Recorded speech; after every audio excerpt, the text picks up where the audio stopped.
Hello, everyone. Last time, our poor narrator had just been proved wrong about Sherlock Holmes's practices of deduction. Chapter 3. The Lauriston Garden Mystery. I confess that I was considerably startled by this fresh proof of the practical nature of my companion's theories. My respect for his powers of analysis increased wondrously.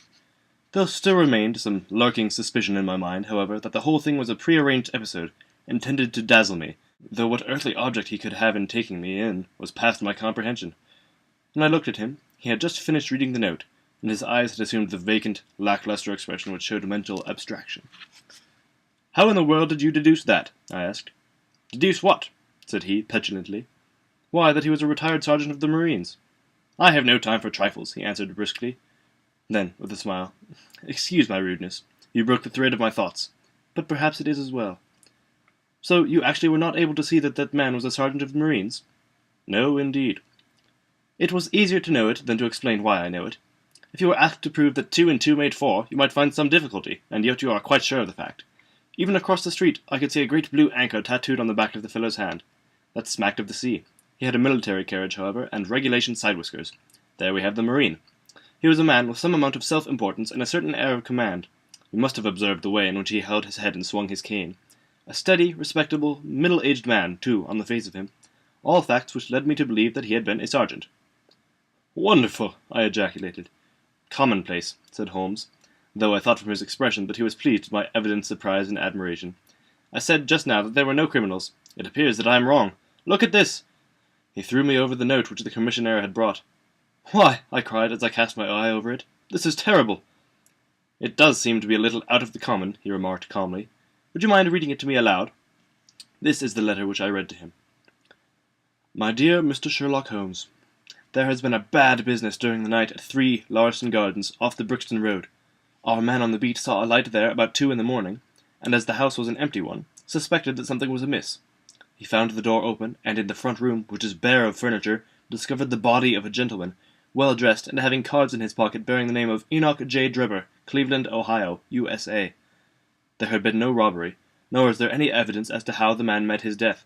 There are marks of blood in the room, but there is no wound upon his person. We are at a loss as to how he came into the empty house. Indeed, the whole affair is a puzzler. If you can come round to the house at any time before 12, you will find me there. I have left everything in statu quo until I hear from you.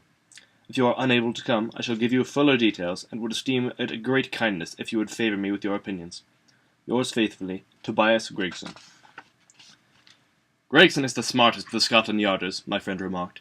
"He and Lestrade are the pick of a bad lot. They are both quick and energetic, but conventional, shockingly so. They have their knives into one another, too. They are as jealous as a pair of professional beauties. There will be some fun over this case if they are both put on the scent." I was amazed at the calm way in which he rippled on. "Surely there is not a moment to be lost," I cried. "Shall I go and order you a cab?" "I'm not sure about whether I shall go. I am the most incurably lazy devil that ever stood in shoe leather. That is, when the fit is on me, for I can be spry enough at times." "Why, it is just such a chance that you have been hoping for." "My dear fellow, what does it matter to me? Supposing I unravel the whole matter, you may be sure that Gregson, Lestrade and Co. will pocket all the credit. That comes of being an unofficial personage." "But he begs you to help him." "Yes, he knows that I am his superior, and acknowledges it to me. But he would cut his tongue out before he would own it to any third person. However, we may as well go and have a look. I shall work it out with my own hook. I may have a laugh at them, if I have nothing else. Come on." He hustled on his overcoat, and bustled about in a way that showed that an energetic fit had superseded the apathetic one. "Get your hat," he said. "You wish me to come?" "Yes, if you have nothing better to do." A minute later we were both in a hansom, driving furiously for Brixton Road. It was a foggy, cloudy morning, and a dun-coloured veil hung over the housetops, looking like the reflection of the mud-coloured streets beneath.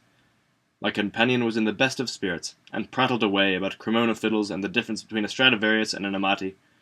As for myself, I was silent, for the dull weather and the melancholy business upon which we were engaged depressed my spirits. "You don't seem to give much thought to the matter at hand," I said at last, interrupting Holmes's musical disquisition. "No data yet," he answered. "It is a capital mistake to theorize before you have all the evidence. It biases the judgment." "You will have your data soon," I remarked, pointing with my finger. "This is the Brixton Road, and that is the house, if I am not very much mistaken." "So it is. Stop, driver, stop!" We were still 100 yards or so from it, but he insisted upon our alighting, and we finished our journey upon foot. Number 3 Lauriston Gardens wore an ill-omened and minatory look. It was on one of 4, which stood back some little way from the street, 2 being occupied and 2 empty. The latter looked out with 3 tiers of vacant, melancholy windows, which were blank and dreary, save that here and there a "To Let" card had developed like a cataract upon the bleared panes. A small garden sprinkled over with a scattered eruption of sickly plants separated each of these houses from the street, and was traversed by a narrow pathway, yellowish in colour, and consisting apparently of a mixture of clay and of gravel. The whole place was very sloppy from the rain which had fallen through the night. The garden was bounded by a 3-foot brick wall, with a fringe of wood rails upon the top, and against this wall was leaning a stalwart police constable, surrounded by a small knot of loafers, who craned their necks and strained their eyes in the vain hope of catching some glimpse of the proceedings within. I had imagined that Sherlock Holmes would at once have hurried into the house, and plunged into a study of the mystery. Nothing appeared to be further from his intention. With an air of nonchalance which, under the circumstances, seemed to me to border upon affectation, he lounged up and down the pavement, and gazed vacantly at the crowd, the sky, the opposite houses, and the line of railings. Having finished his scrutiny, he proceeded slowly down the path, or rather down the fringe of grass which flanked the path, keeping his eyes riveted upon the ground. Twice he stopped, and once I saw him smile, and heard him utter an exclamation of satisfaction. There were many marks of footsteps upon the wet clayey soil, but since the police had been coming and going over it, I was unable to see how my companion could hope to learn anything from it. Still, I had had such extraordinary evidence of the quickness of his perceptive faculties, that I had no doubt that he could see a great deal which was hidden from me. At the door of the house we were met by a tall, white-faced, flaxen-haired man, with a notebook in his hand, who rushed forward and wrung my companion's hand with effusion. "It is indeed kind of you to come," he said. "I have had everything left untouched." "Except that," my friend answered, pointing at the pathway. "If a herd of buffaloes had passed along, there could not be a greater mess. No doubt, however, you had drawn your own conclusions, Brigson, before you permitted this." "I have had so much to do inside the house," the detective said evasively. "My colleague, Mr. Lestrade, is here. I had relied upon him to look after this." Holmes glanced at me and raised his eyebrows sardonically. "With 2 men such as yourself and Lestrade upon the ground, there will not be much for a third party to find out," he said. Gregson rubbed his hands in a self-satisfied way. "I think we have done all that can be done," he answered. "It's a queer case, though, and I knew your taste for such things." "You did not come here in a cab?" asked Sherlock Holmes. "No, sir." "Nor Lestrade?" "No, sir." "Then let us go and look in at the room." With which inconsequent remark, he strode on into the house, followed by Gregson, whose features expressed his astonishment. A short passage, bare-planked and dusty, led to the kitchen and offices. 2 doors opened out of it to the left and to the right. One of these had obviously been closed for many weeks. The other belonged to the dining room, which was the apartment in which the mysterious affair had occurred. Holmes walked in, and I followed him with that subdued feeling at my heart which the presence of death inspires. It was a large, square room, looking all the larger from the absence of all furniture.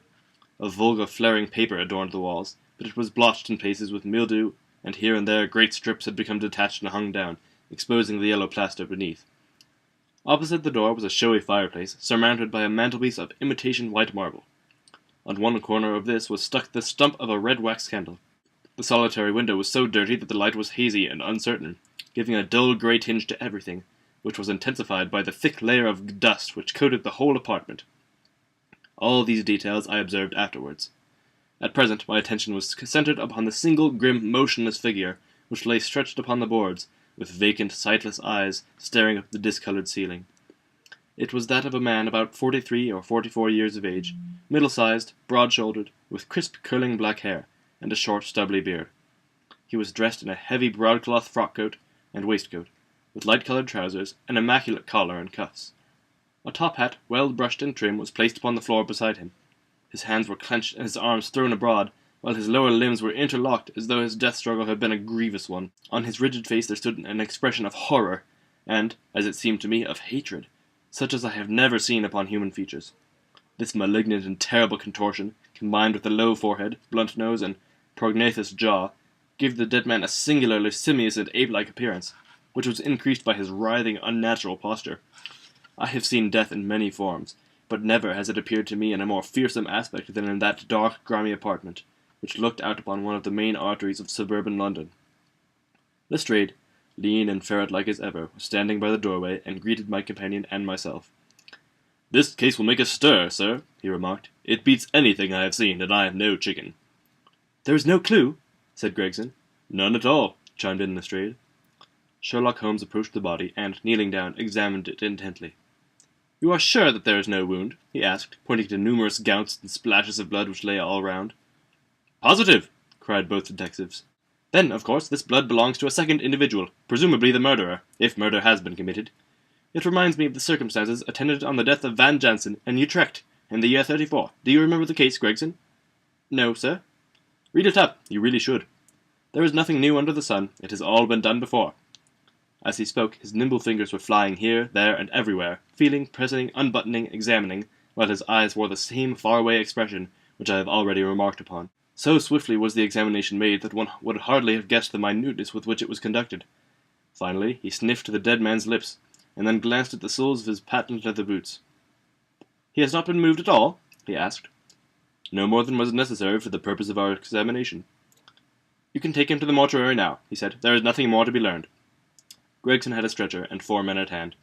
At his call they entered the room, and the stranger was lifted and carried out. As they raised him, a ring tinkled down and rolled across the floor. Lestrade grabbed it up and stared at it with mystified eyes. "There's been a woman here!" he cried. "It's a woman's wedding ring!" He held it out, as he spoke, upon the palm of his hand. We all gathered round him and gazed at it. There could be no doubt that the circlet of plain gold had once adorned the finger of a bride.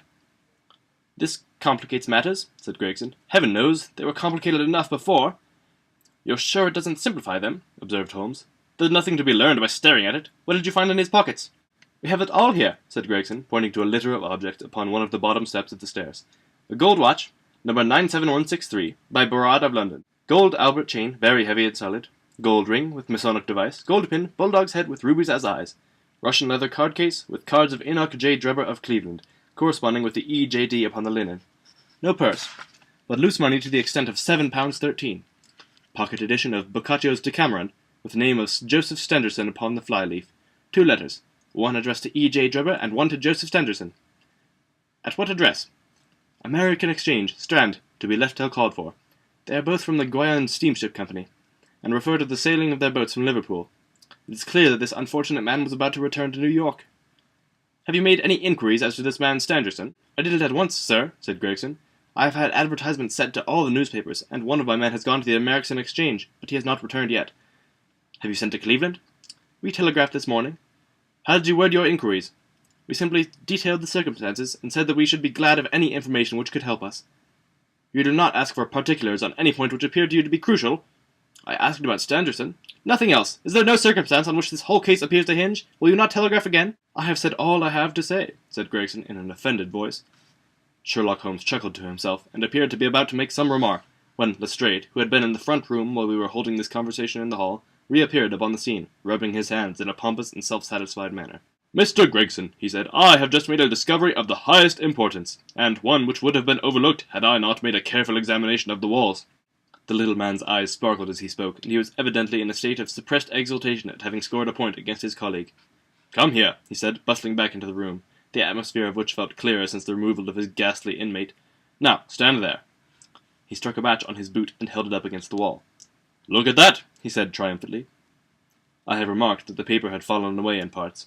In this particular corner of the room a large piece had peeled off, leaving a yellow square of coarse plastering. Across this bare space there was scrawled in blood-red letters a single word: R-A-C-H-E. "What do you think of that?" cried the detective, with the air of a showman exhibiting his show. "This was overlooked because it was in the darkest corner of the room, and no one thought of looking here. The murderer has written it with his or her own blood. See the smear where it has trickled down the wall? That disposes of the idea of suicide anyhow. Why was that corner chosen to write it on? I will tell you. See that candle on the mantelpiece? It was lit at the time, and if it was lit, the corner would be the brightest instead of the darkest portion of the wall." "And what does it mean now that you have found it?" asked Gregson in a depreciatory voice. "Mean? Why, it means that the writer was going to put the female name Rachel, but was disturbed before he or she had time to finish. You mark my words. When this case comes to be cleared up, you will find that a woman named Rachel has something to do with it. It's all very well for you to laugh, Mr. Sherlock Holmes. You may be smart and clever, but the old hound is the best when all is said and done." "I really beg your pardon," said my companion, who had ruffled the little man's temper by bursting into an explosion of laughter. "You certainly have the credit of being the first of us to find this out. And, as you say, it bears every mark of having been written by the other participant in last night's mystery. I have not had time to examine this room yet, but with your permission I shall do so now." As he spoke, he whipped a tape measure and a large round magnifying glass from his pocket. With these two implements he trotted noiselessly about the room, sometimes stopping, occasionally kneeling, and once lying flat upon his face. So engrossed was he with his occupation that he appeared to have forgotten our presence, for he chattered away to himself under his breath the whole time, keeping up a running fire of exclamations, groans, whistles, and little cries suggestive of encouragement and of hope. As I watched him, I was irresistibly reminded of a pure-blooded, well-trained foxhound, as it dashes backward and forward through the covert, whining in its eagerness, until it comes across the lost scent. For 20 minutes or more he continued his researches, measuring with the most exact care the distance between marks which were entirely invisible to me, and occasionally applying his tape to the walls in an equally incomprehensible manner. In one place he gathered up very carefully a little pile of grey dust from the floor, and packed it away in an envelope.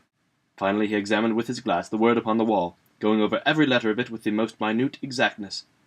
This done, he appeared to be satisfied, for he replaced his tape and his glass in his pocket. "They say that genius is an infinite capacity for taking pains," he remarked with a smile. "It's a very bad definition, but it does apply to detective work." Gregson and Lestrade had watched the maneuvers of their amateur companion with considerable curiosity and some contempt. They evidently failed to appreciate the fact, which I had begun to realize, that Sherlock Holmes's smallest actions were all directed towards some definite and practical end. "What do you think of it, sir?" they both asked. "It would be robbing you of the credit of the case if I were to presume to help you," remarked my friend. "You are doing so well now that it would be a pity for anyone to interfere." There was a world of sarcasm in his voice as he spoke. "If you will let me know how your investigations go," he continued, "I shall be happy to give you any help I can. In the meantime, I should like to speak to the constable who found the body. Can you give me his name and address?" Lestrade glanced at his notebook. "John Rance," he said. "He is off duty now. You will find him at 46 Audley Court, Kennington Park Gate." Holmes took note of the address. "Come along, Doctor," he said. "We shall go and look him up. I'll tell you one thing which may help you in the case," he continued, turning to the two detectives. "There has been murder done, and the murderer was a man. He was more than 6 feet high, was in the prime of life, had small feet for his height, wore coarse, square-toed boots, and smoked a Trichinopoly cigar.